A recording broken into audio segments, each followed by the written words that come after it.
নমস্কার বন্ধুরা, আশা করি সবাই ভালো আছেন, সুস্থ আছেন। আজ আমি আপনাদেরকে বলবো বাড়িতে শঙ্খ থাকলে ভুলেও করবেন না এই কাজ। হিন্দু শাস্ত্র অনুযায়ী শঙ্খ হলো একটি শুভ বাদ্যযন্ত্রের প্রতীক। শঙ্খধ্বনি আমাদের জীবনে এক শুভ সংকেত নিয়ে আসে। যে কোনো পুজোর সময় বা পুজোর শেষে শঙ্খধ্বনি করে দেবতার আরাধনা করা হয়। যে কোনো শুভ কাজ সম্পন্ন করতে হলে শঙ্খধ্বনি করতে হয়।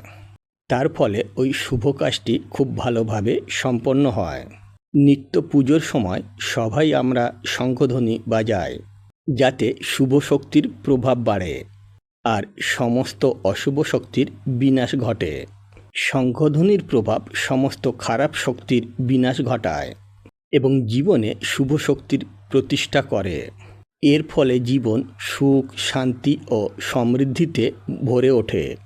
তবে একটা বিশেষ কথা হলো যে বাড়িতে শঙ্খ থাকলে এই কাজগুলো করুন, তাহলে দেখবেন আমাদের দৈনন্দিন জীবনে কোনো সমস্যা থাকবে না, কোনো অশুভ শক্তির ছায়া আমাদের জীবনে পড়বে না।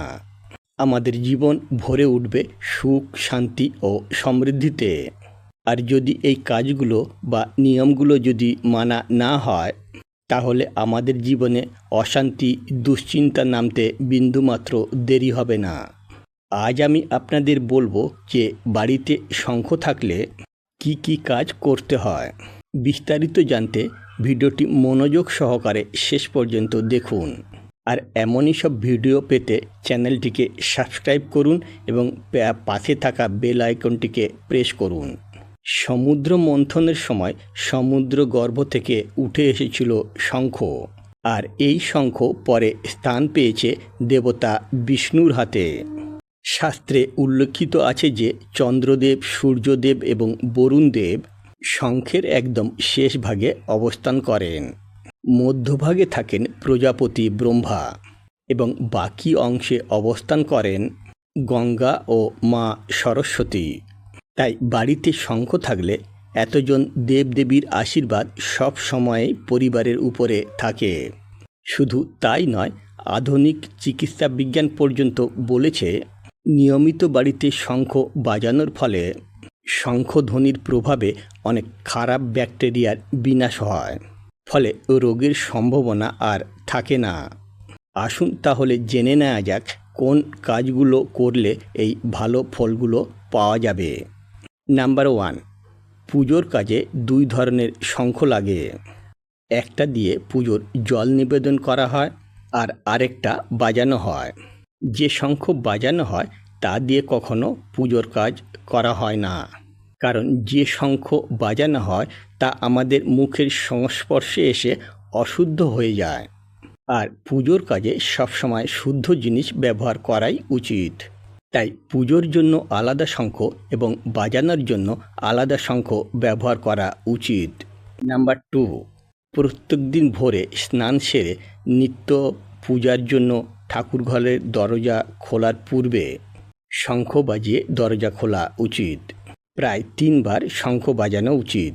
তার ফলে অশুভ শক্তির ছায়া সরে গিয়ে শুভ শক্তির প্রবেশ ঘটবে। তাই এই নিয়মটি অবশ্যই মেনে চলুন। নাম্বার 3, শঙ্খ বাজালে ঘরে বিষ্ণুদেবের আগমন ঘটে। তার ফলে বিষ্ণুদেবের আশীর্বাদ পাওয়া যায়। এর ফলে কোনো অশুভ শক্তি আপনার কোনো ক্ষতি করতে পারে না। নাম্বার 4, শঙ্খ বাজানোর পর তা পরিষ্কার জল দিয়ে ধুয়ে পরিষ্কার কোনো জিনিসের উপরে রাখুন।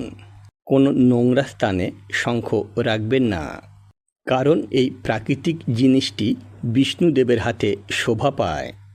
তাই একে যত্ন করে পরিষ্কার জায়গা রাখা ভালো।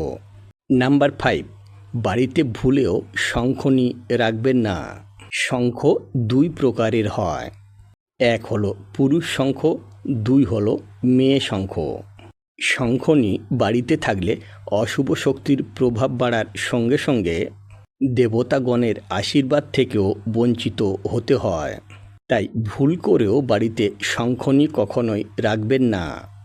নাম্বার 6, শঙ্খকে সবসময় ঠাকুরের দিকে মুখ করেই রাখবেন।